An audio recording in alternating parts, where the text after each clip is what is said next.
Hey guys, Garrett.Sidler here with EXP Realty, team lead of Copper Canyon Real Estate Team.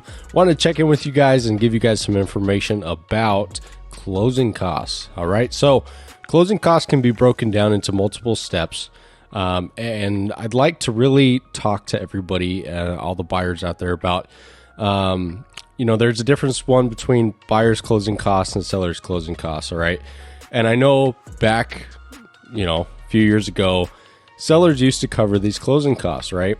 Well, the last couple of years, it's been a seller's market, so sellers really haven't been paying those, okay? It's been kind of something that's been forgotten about, right? So it's not the same case when buyers are looking now, because it's not something where you can get into a house for almost next to nothing anymore, okay? So I do want to address this because I think a lot of buyers out there are uneducated on the thought process of, well, back then it used to only be, hey, you get a couple thousand for the earnest deposit.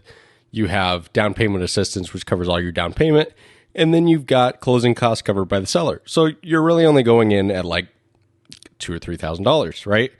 It's just not the case anymore. So I don't want my buyers to be blindsided by this. Right now, it's still a seller's market. So the chances of it changing anytime soon are slim to none. Okay, it's possible. I hope that it changes back to that here soon, but as of right now, it's just not. That's not the way it works. So I want to explain a little bit better to all my buyers out there of how the process works and what to expect. Okay, so closing costs. All right. So the first thing, when you find a house and you are ready to go, you have the financing in place. Okay, because that's rule number one. Make sure that's done.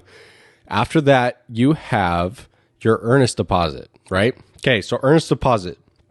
That is usually about 1% of your total purchase price. So say you're looking at a $300,000 home, you probably want to put about $3,000 down, okay? What is the purpose of an earnest deposit? So an earnest deposit shows the seller that you are financially able to buy this property, okay? That you're able to afford it, okay? So having things like this minimum is very, very important, and it shows the seller that you're serious, okay? So now, where does this money go? The money goes straight to title. Title usually holds on to it. It's a third party. They hang on to it until the transaction is either canceled or complete, okay?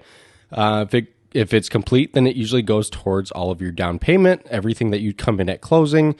You just deduct that from what's left. So if it's canceled and you're in the right, you'll get your earnest deposit back. If you did something you weren't supposed to contractually, then it's going to have to be forfeited to the seller. Okay, we're going to walk you through that, let you know what the different steps are that we're going to make sure that you get your earnest deposit back as much as possible.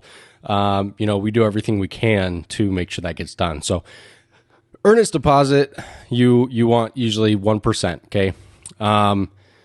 Sometimes you can get away with doing like an average of $2,000 or so. But again, it's just to show the seller that you're financially able to cover the house, okay? Gives them peace of mind. It also holds the property while you do all your financing, okay? After that, you have an inspection process, okay? So you have typically 10 days here in Arizona to get that done. I never recommend waiving the inspection. It's just not a good idea. That part is optional. It is. And I don't know if that's necessarily a good idea.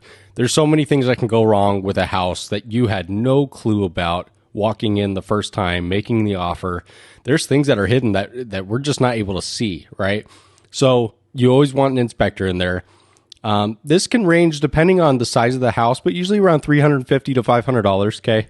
And make sure that you get a good inspector, somebody that's going to spend more than 30 minutes in the home, because I've seen it. I've seen it where the 30 minutes in and out, we get a couple page report, and it's like, what is that, right?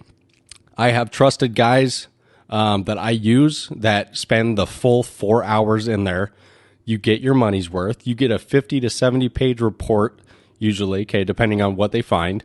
And they will take the time and actually let you know what is going on with the house. So please, please, please do not skip out on the inspection. If you are not willing to spend $300 to $500 on an inspection on a $300,000 house, you are not ready to buy a house. Okay. I mean that in the most honest and sincere way. I want you guys to not jump the gun and get into something when you're not financially prepared. Buying a house is a huge step. Okay. So, I'm going to walk you through that. I'm going to get you through the inspection period. Okay. What's next? The appraisal. All right. This is the scary part. Appraiser comes in. Who pays for the appraisal? Usually the buyers, right? So what it is your lender, when you are getting a loan, they have to make sure that financially it is backed up by the market price. Okay. So they're going to have a third-party appraiser come in. You're going to pay for that. It's usually around $500, depending, again, on the size and location of where you're getting it done. That is not an option if you are financing. The bank will make you do that, okay? If you're paying all cash for a house, you don't have to get that done. I still recommend you do it, or at least what I've done in the past is I'm going to run comps for my cash buyers and make sure that they're not losing out on money. I've done it a couple times before where I'm able to actually show them, hey, look, without getting the appraisal done, we're able to get in, you have the cash, and you're actually going to make money and have equity in the house still. And that you don't have to worry about that, right? So we're going to do these comps. We're going to make sure all that. But you've got to pay for the appraisal if you are financing. That's not going to be an option. So after that, you will have to have your closing costs, okay?